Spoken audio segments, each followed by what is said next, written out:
Je vais aborder un sujet assez délicat, c'est la responsabilité de ceux qui sont opprimés, soit les colonisés par exemple, ou des personnes qui pour une raison ou pour une autre sont maltraitées, dans tous les sens du terme. Alors, évidemment,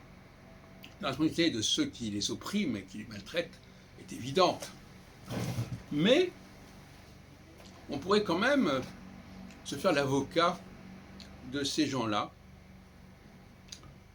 qui tombent sur des personnes qui ont tendance à être des victimes, si on peut dire. C'est-à-dire qui ne résistent pas, qui ne se défendent pas comme il faut, et qui laissent la porte ouverte, la voie ouverte à un certain nombre d'abus et d'excès. Nous connaissons tous des personnes de ce genre qui, pour des raisons qui sont liées à leur histoire familiale souvent,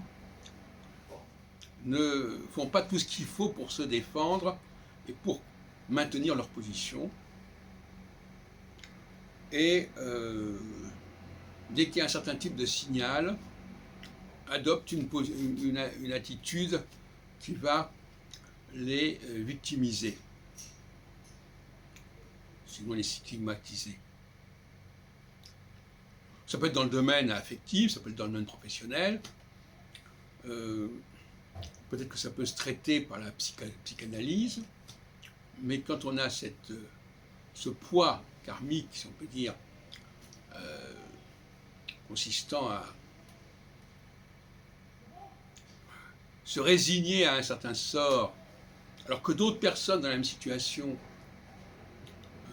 se seraient mieux défendues, je crois qu'il y a quelque chose, il faut travailler là-dessus. On pourrait peut-être parler d'un complexe d'infériorité, mais je pense que, comme dirait Adler, moi je ne pense pas que ce soit si simple que cela. Mais avec le recul, on s'aperçoit que certaines personnes ont accepté de subir certaines situations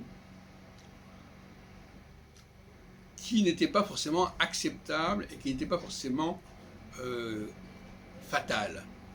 qui auraient pu ne pas se produire ou auraient pu, disons, avoir des effets plus limités.